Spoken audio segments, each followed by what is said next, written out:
Welcome back to another episode of That Video Game Podcast Game Club. This time we're talking about Amnesia Rebirth. I'm your host, Boston, playing this on the Xbox Series X, joined as always by Moonpier. Sure, Series X, sure. Yeah. Hi. Yes, I am playing this on the Xbox Series Yeah. X. I have it installed on the Series X. Also joined by Musum. Hello. Also playing on the Xbox Series X. Hey, look at that! It's on Game Pass. If you wanted to join Yes. us, you probably figured that already. But yeah. Let's talk about the details here of the game. Released October 20th, 2020, almost 3 years to the date. And then October 20th, 2022 on Xbox and Series X. Published and developed by Frictional Games. Came out PS4, Xbox One, Series consoles, PC, Linux, and Amazon Luna. Just in case you've forgotten that platform like I had. Time travel here. Metacritic is 80. OpenCritic is 78. Peers for this release date, we got a couple of old Game Club games here like Eichenfell, which is a game I think kind of took us by surprise a little bit. Maybe I should go back and play because that game was really great. Torchlight 3. We have Werewolf the Apocalypse Heart of the Forest, which was this year Game Club game, I believe. I believe so, yes. Cook Serve Delicious 3, Watch Dogs Legion, and the Dark Pictures anthology Little Hope. So, got ending there with a kind of another semi-spooky thing. Yes, Halloween theme all around, apparently. That's right. Let's ask the question we ask every month. Was this game top of the pile, middle of the pack, or overlooked? Overlooked, because I hadn't really had anyone to say about that, but the same could be said about many Amnesia sequels, we'll say. The last one I heard of was Machine for Pigs, and that feels like it was 15 years ago. There's only like 3 of them, aren't there? Right, Dark Descent, and Machine for Pigs, and Rebirth. I think wrong? so. Maybe 4. Maybe the first one was just called Amnesia, but I don't remember.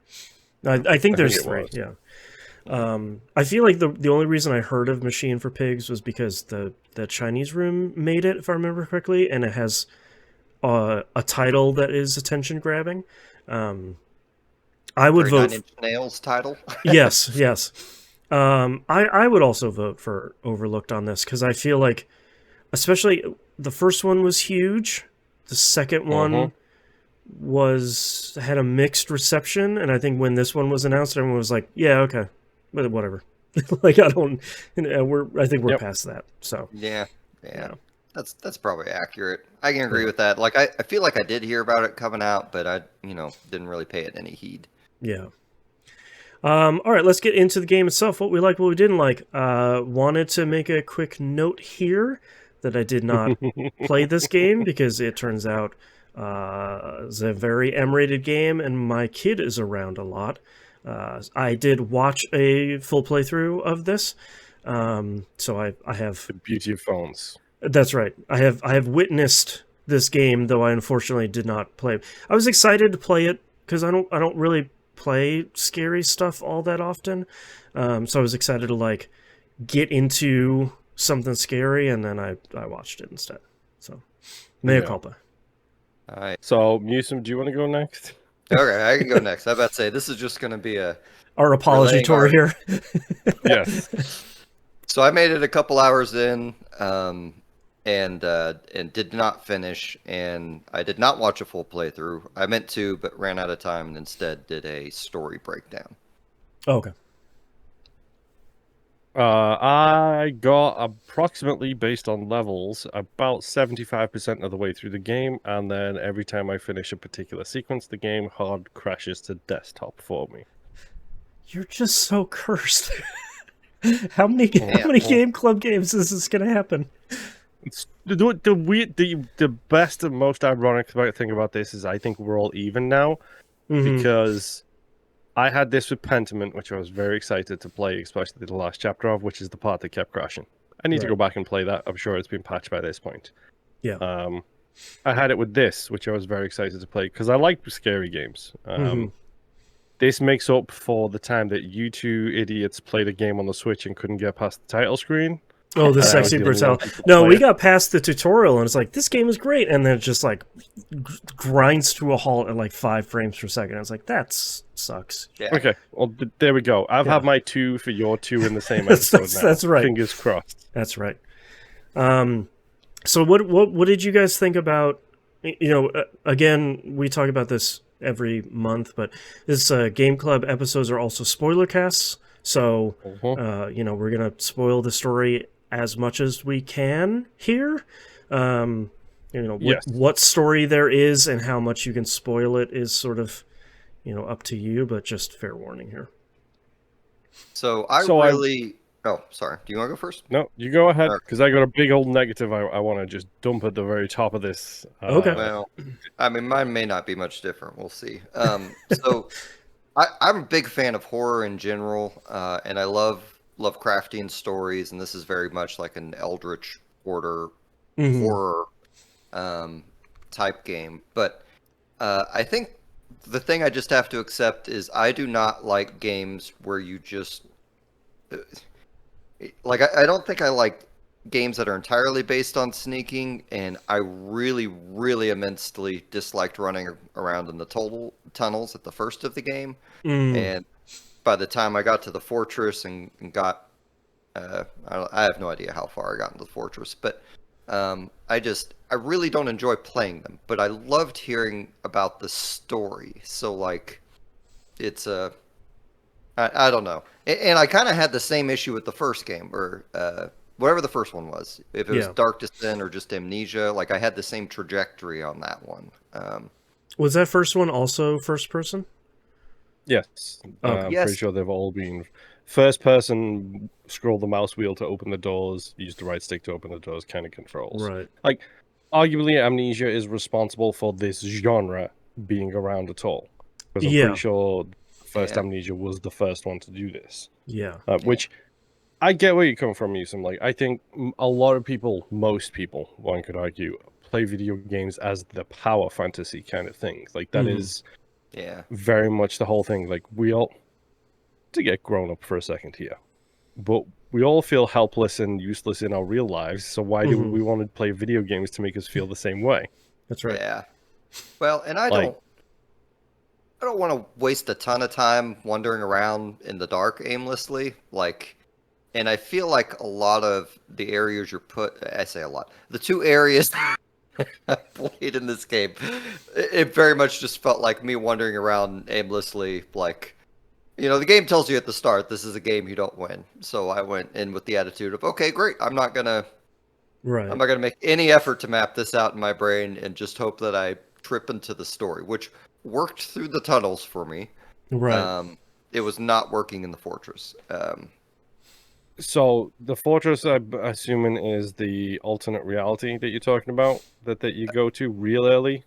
No, so it's so you're in the tunnels, you go to the alternate reality, and then you come out of the tunnels and you find... Oh, that fortress. You mean the actual... Okay, you mean the like Spanish...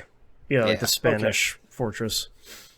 I think this game puts its worst foot forwards in that second environment. That the first time you go to the alternate reality, it is a cool beginning of that sequence, but then it just gets too dark and you are completely unable to see where you're going. Like, I absolutely despise that whole section. The first part where you're on the cliffside and like you're looking over the vista of that dimension is great. I love that whole thing. And then you go downhill, and then you're in literally black on black like environments, and you're expected to find your way around and everything else. And it's just like, I hate that section so much. I will say, after you're done with that section, so far that I've played, they do not go back to that same. They go back to the environment, but not in the same way. It's not brightly lit, but lit, and specific sections.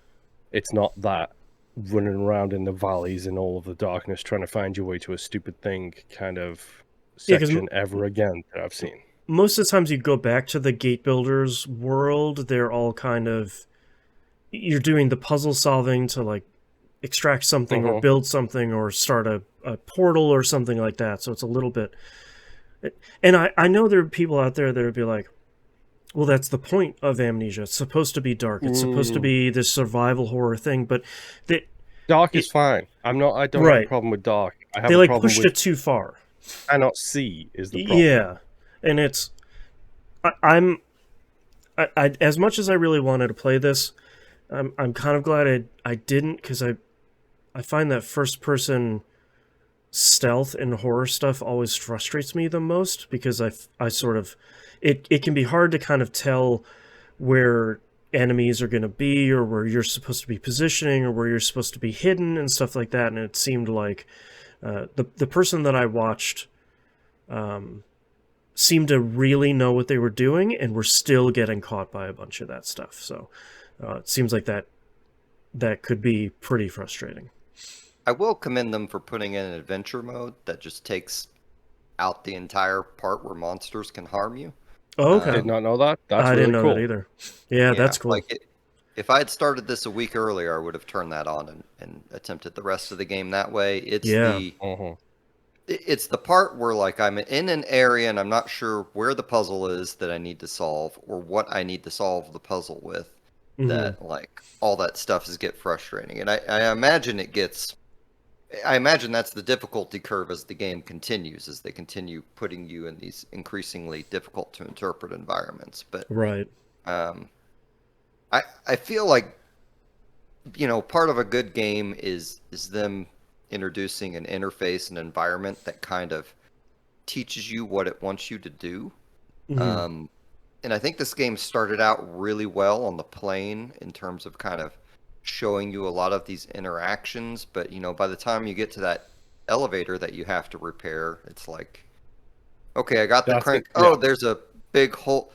Oh, here's a board. Can I put this on and balance it? And that took me like 10 or 15 minutes to get that stupid board to balance. Right. Like, I was probably helped with this game because I've been playing a lot of really dumb, stupid physics, stupid wibbly wavy arm flailing tube man games recently. Right. So your human fall flat type of games. Yeah. I've done a lot of party animals. I've done a lot of gang beasts, and it's one of those things now where I think it's probably just recency bias, but it's because of playing those games. It's like, okay, I immediately figured out, okay, so I need something to stand on. Let me find a plank that's long enough to go across, kind of thing. So I was probably helped in that regard by that.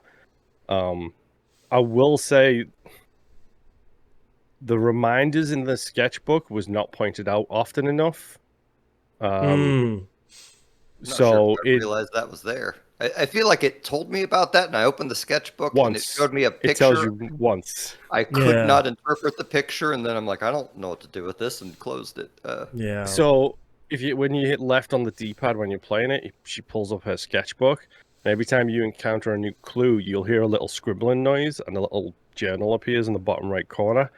And as you're getting clues to how you're supposed to progress, it fills out that sketchbook so that it shows, to go through this section, I need this, this, this, and this, and then it gives you little tick marks when you've like got through those things.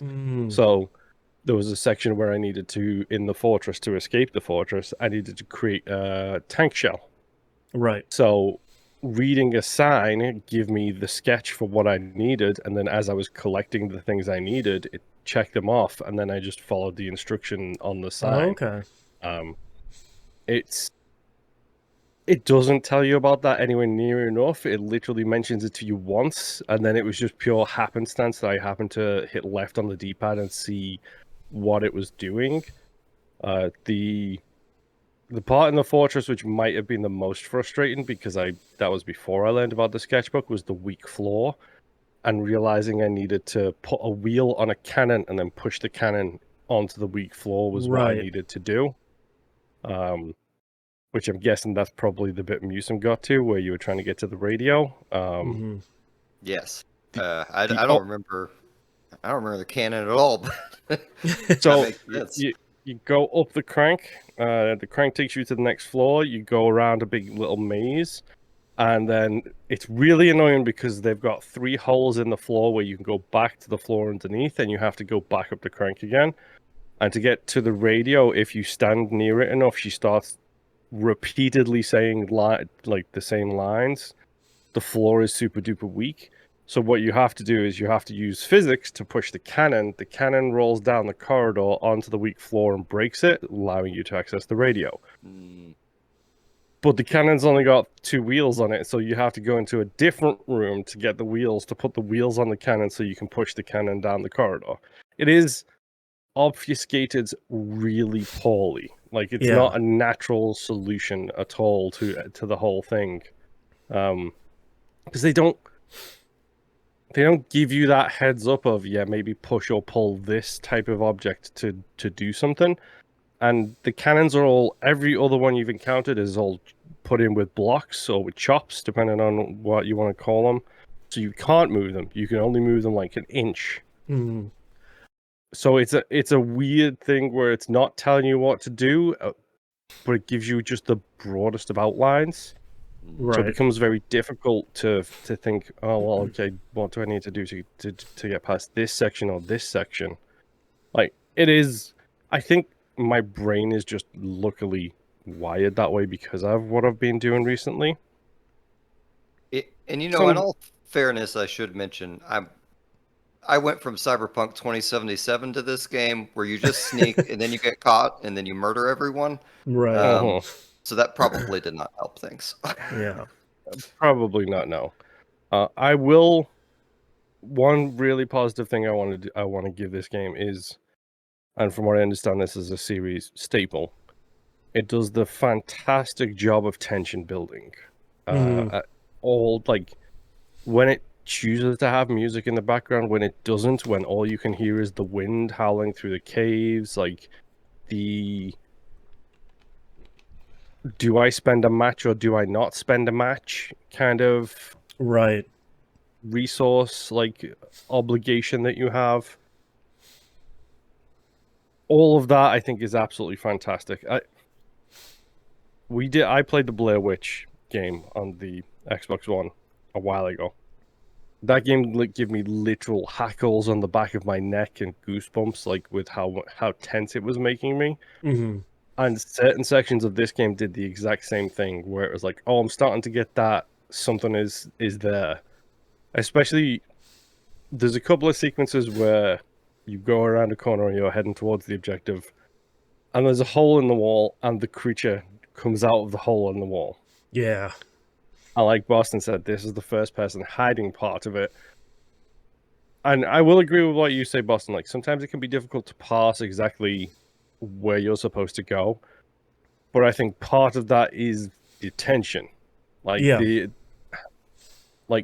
seeing it come out of the wall and then running around to the place. I literally just spent a match lighting all of these candles to extinguish them all really quick and then hide behind, like, a box and crouch down and then hold the left stick in so you're literally lying on the floor, like, just curled up in a little ball, essentially. So you can't see anything. The camera pan's only a little bit up and a little bit side to side, but, like, your range of vision is gone. And you're hearing the heartbeat. You see, like, the tendrils on the screen, like... Yeah, and you're seeing the legs of the creature in some cases as it walks past the thing that you're hiding behind. That is impeccable tension building, like, because it is part of what makes this game great. I think is the lack of being able to know, the lack of being able to see. Am I going to get got? Like, is this the moment where I get captured or whatever the case may be? I had one recently where I escaped one creature. I even got an achievement for being, like, basically next to the thing. Oh boy. And not getting caught, which was shocking to me. So I got that.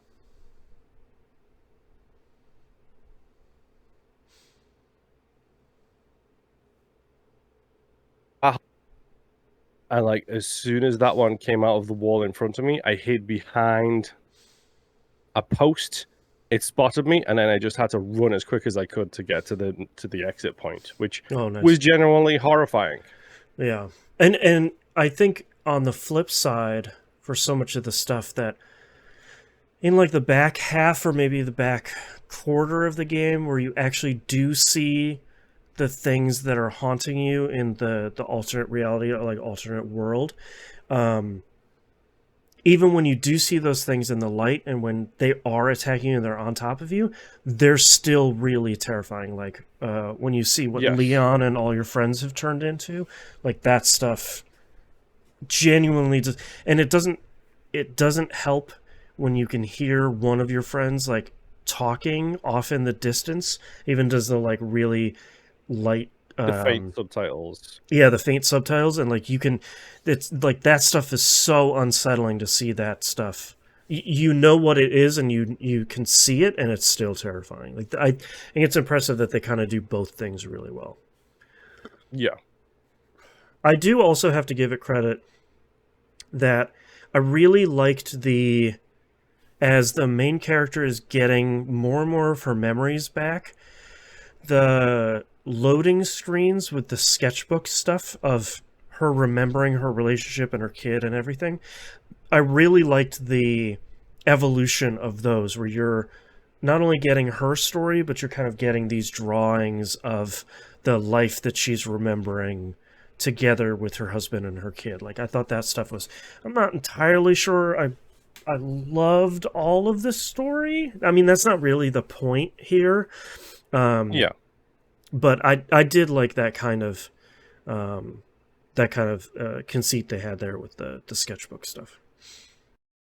Yeah, the story kind of takes a kind of typical Lovecraft story thing, right? You have some weird expedition. There's always a doctor. Yeah, it's usually in like somewhere between the 30s and the 50s or something. Yeah. And then there's the alternate world. I did not love the entry part. Like, I'm not super fond of You're Pregnant with a Monster stories, but like I love the whole I'm gonna forget the name of everything, but the whole amnesia potion and getting the most, is it Vital? Is that the substance? Vitae. Yeah, Vitae. Which the most funny when she's like, I don't know how I couldn't have figured how this was made, and it's like, it's there in the name, lady. Like, Vitae means life, just like Vita means life. Yeah, I mean, that's part of the story. That's, for me, that's not a criticism. That's kind of how these stories usually go. But I thought that was pretty funny. Of like, I didn't know, and it's like, well, yeah, I mean, yeah. Brush up on your Latin. You did. Yeah.